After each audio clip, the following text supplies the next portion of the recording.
Hey everyone, welcome back in the kitchen. Back home again in our own kitchen.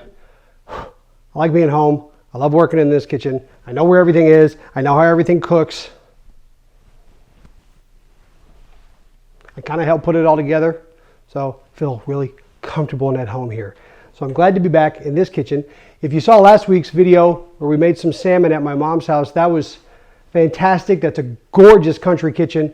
They loved that salmon. They're still talking about it, and it's been made a few times by a couple different people. So if you haven't seen that video, you really should check it out, because I have to say that salmon came out beautifully. It was fantastically done. So today, a lot of time and effort went into what I'd like to make today. Okay, well, that's not really true. To be perfectly honest with you, I saw a commercial and they were eating pot stickers, and I've just had them in my head ever since. And for those of you who know me, know I kind of have a draw towards anything that Asian cuisine, Polynesian cuisine. I love those flavors. I love things like dumplings and anything with wontons. So I feel like making some pot stickers today. And the nice thing about making this is they're packed full of flavor. They're super easy to do, and it's very versatile, so you can very much make this your own. For example, I'm using ground chicken breast. Everybody knows I love chicken. I like chicken breast because it's leaner, a lot less fat. You can use chicken, ground chicken meat, ground chicken breast, turkey breast, beef, pork. A lot of pot sticker recipes traditionally have pork in them. Some have shrimp, and you can take some shrimp and cut them up really, really small and use all the same ingredients and just change your protein. That's a nice thing about pot stickers, is you really can make this your own. You don't need to cook anything ahead of time to make them. You just put it all together, and then we're going to form them, which is the fun yet tricky part. And that's all. Super easy. So look, we've got 1 pound of ground chicken breast. And I've kind of already gone ahead and cut everything up just to save us some time. But I took scallions, green onions, and I chopped them really small all the way down. All the green, all the white, all the way down to the end. So I got all of it, because we're going to use a bunch for this recipe. This right here is 1/4 cup. And I'm going to use all of those and just dump it right on the chicken. Then I've got some carrots. This is also 1/4 cup of carrots, but what I did, I kind of cheated. I bought shredded carrots, again, for a time saver, measured out 1/4 cup, and then I chopped them up really, really small. So if you have whole carrots and you want to cut them up yourself, go for it. But if you want to save yourself some time, shredded carrots, and then I chopped them into really small pieces. Got some fresh ginger. I would highly recommend for something like this, for these strong flavors, get fresh ginger. If you have ground ginger at home, that's great stuff. But for something like this, fresh is best. So I took some ginger, cut it up really, really fine, measured out teaspoon of it. That's all we need, just a teaspoon. Dropping that in. And then 2 cloves of fresh garlic that I also chopped up really small. Okay? So I've got the garlic, the ginger, the scallions, the carrots. What else do we need? Only 2 more things. Sesame oil. I've said this in a bunch of videos. If you have a bottle of sesame oil, 1 bottle this size is going to last you forever. Extremely strong stuff. You do not need a lot of it. A lot of recipes call for 1 teaspoon, ½ teaspoon. I think that's too much. It's a lot of flavor. So I'm just 1, 2, 3 dashes. That's it. That's all I want. Trust me, that's enough, because I'm already getting hit in the face with sesame. Okay, well, the fact that it's on my fingers doesn't help. But we got some sesame oil, and then 1 tablespoon, 1 heaping tablespoon of soy sauce. Again, I've also said I use low sodium soy sauce. If you're at the store and you're not sure which one that is, the green bottle, the one with the green label, is low sodium. The red label bottle is regular old soy sauce. Really way too salty for me. So I use low sodium all the time, because if you need more salt, you can always add it. If you have too much, you're stuck with it. And that's it. The soy sauce, the sesame oil, the scallions, the ginger, the carrots, and the garlic. And all I'm doing is mushing this all together. Okay? We're going to make a paste out of it.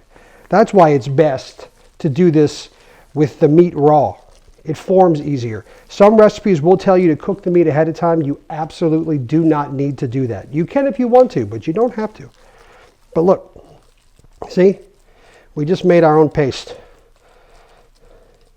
Chicken paste. Mish this all together, mush it up nice and fine. And now what we're going to do is go ahead and wrap our pot stickers. And what you need for that, you need wonton wrappers. You can get circle ones if you're lucky, or square ones if, well, you're like me. And all I could find was square. See, they're nice thin sheets. If you want to cut it to make it, if you want to cut it to make it a circle, you can, but that makes it even smaller. The circular ones are really nice because they're even bigger, but I couldn't find them. So we're going to use what we could get. So we've got our wrappers, we've got our chicken paste, whatever you want to, your filling, and now let's make some. So come on in, get close, and come and watch this. Super easy, fun to do. Here's what we're going to do to make these pot stickers. So like I said, I've got my wontons. We got a bunch. It's always nice to have a lot, because with a pound of meat like this, you can easily make 25 of these, which is nice because everybody gets a bunch. So you're going to take one. This is a teaspoon measuring spoon, because if you put too much, they're going to rip and fall apart. So this is great because it's a nice little bit. And I'm really just going to take 1, maybe 2 teaspoons. Come on in and look so you can see what I've got. So that's 1 heaping teaspoon there, okay? And I have a little bowl of water. And what I'm doing is I'm keeping my fingers wet, and I'm going to wet the edges all the way around. Some recipes will call for an egg wash. Water works just fine. And I'm going to take it, and I'm going to fold it up together, okay, and press it down. So now they're stuck together. Now, here's where you want to get a little creative. So I'm going to flatten it out some. So I'm pushing it out in there, but not too much, because you see the edges? I want the edges. What I've got here, see this spoon? This is just a little seashell. Say that 3 times. Shaped spoon, and I'm just going to press down and roll it and give it just a little texture, a little look. If you have bigger wrappers, you can fold them over, and I'll show you one to give it. Look, this is all the aesthetic piece. I'm just rolling this over. And what else works really well is a pie crust cutter, if you have one of those, just to give it some look. And that's it. See, it's flattened in the middle, and that's what we're cooking. How simple was that? So I would like for everyone to sit here and watch me fill these 25 times. I'm just kidding. While I'm doing this, you all take a look, read in the comments. I'll have all the ingredients listed in order for you. So everything is laid out so you have exactly what you need. If you haven't done so yet, this is a great time to click that subscribe button. So go ahead and do that. Hit subscribe, maybe give the video a thumbs up, and let's get all these put together so we can cook them, and I'll show you the final product. Fun stuff. So, can be a rather time-consuming process, this part, but it's well worth it in the end. It's a lot of fun, especially if you have help. And there's so many different ways to do this. You could take all these wonton wrappers and lay them out on a big sheet pan if you want. Then assemble, do assembly lines one at a time, however you want to do it. It's also fun to make different designs. See, we've got a bunch that look like that. You can also take it and fold it in half. Make sure your filling is right there in the middle. Seal it all after you wet the edges with some water. Run your finger around the sides with water. Nice and wet. Seal it up, see? And now you can take it and just fold it over. Pinch, pinch, pinch. Maybe 3 pinches. See? Comes out like that. Looks really cool when it's cooked. This is all just for the aesthetics. It's all for the look. They're going to taste great no matter what, but we do want to make it look great. So get these last couple done, then let's get them cooking.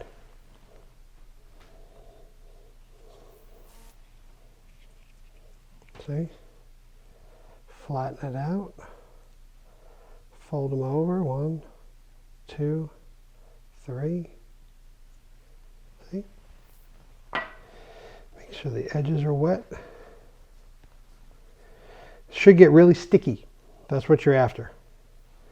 Now behind me, got a saute pan going with a couple of tablespoons of vegetable oil. Not many, just a couple. I'm letting that get good and hot, and that's how we're going to cook these. We're going to start them off in some oil. We got our oil really, really hot, and all we're going to do, pick a side. It doesn't matter which side you want, but just put one side down, and all I'm looking to do is brown them.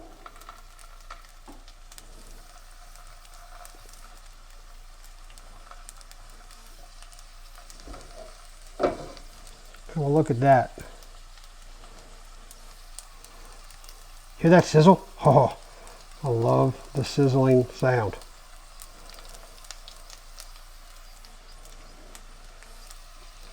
Now this will take maybe 3-4 minutes.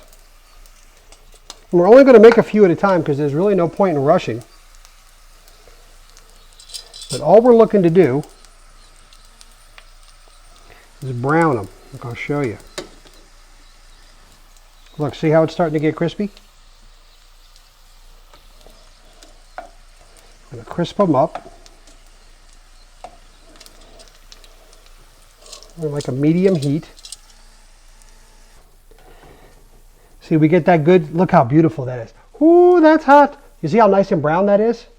Huh? Now, I'm not turning the heat down. I'm not doing anything, but they're not done yet. So what I'm going to do now is I'm going to take just 1/4 cup of water and pour it in and cover them. Turn the heat down just a little bit. I'm going to let them steam for the next 5 minutes, and they're done. It is that simple to make these. Very exciting and very simple. But I'm going to stay here just in case because I want to watch them, but I really want that steam to build up. Get good and humid in there. They're steaming and bubbling. Take a look at that.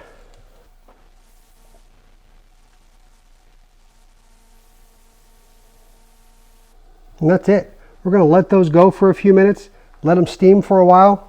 Then we're going to take the top off and finish them up. And we're done. So it's been about 5 minutes.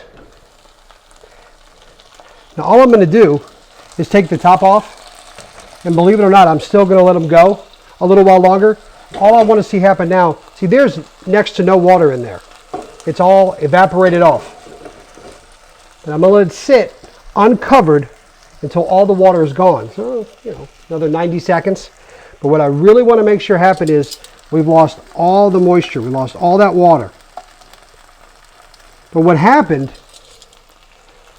when I introduced the water and I covered it, number one, it prevents the brown bottom that we had from burning. So that's not going to burn. It's going to stay nice and golden brown. The wonton is going to get cooked all the way around in the steam. And what we also did was we cooked the chicken that was inside. And it's done now. Now I'm just getting the rest of the water out, and then we're going to let them sit on a paper towel plate for a little while just to get good and dry, and we'll go ahead and plate those up. But an important thing to remember, and I apologize if I didn't really clearly say this before, I only put about 2 tablespoons of oil in there, and that's the maximum. You just want enough to grease the pan. Because you got to remember, I introduced water and hot oil. Oil and water don't mix. The last thing you want is too much oil in there because it'll pop in your face, it'll burn you, and it can potentially catch your whole kitchen on fire. You don't want a kitchen fire. So to avoid that from happening, you only need enough oil to grease the bottom of the pan. Like I said, 2 tablespoons is the max. I found a bigger pan that I'm going to use for later, and see, that's about 2 tablespoons, and it's next to nothing. And that's all you want. But that's all. Look, we're going to take these out now that they're good and done. And you see the consistency now? See how light and kind of fluffy and flaky it is? I'm going to flip them over, and I'm going to let them rest for a moment or two so we can go ahead and plate them up.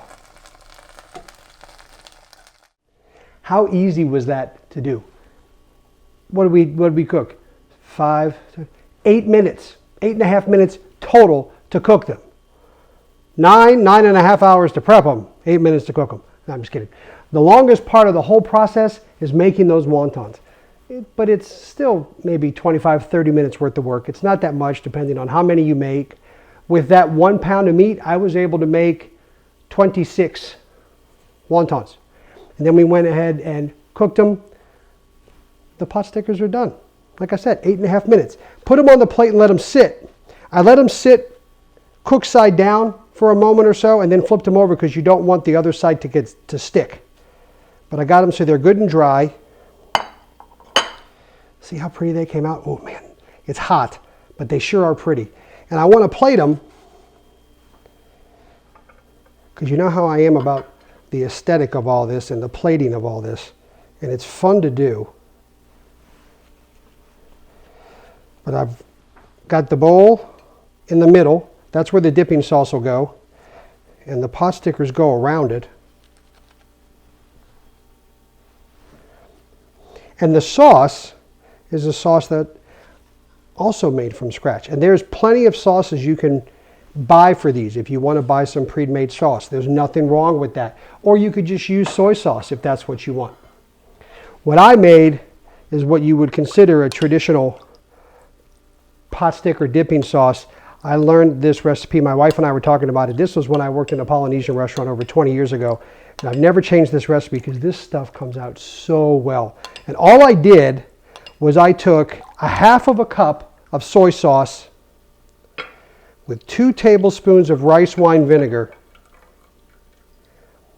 1 or 2 dashes of sesame oil, and I chopped up some scallions, and I chopped up some ginger and mixed it all together.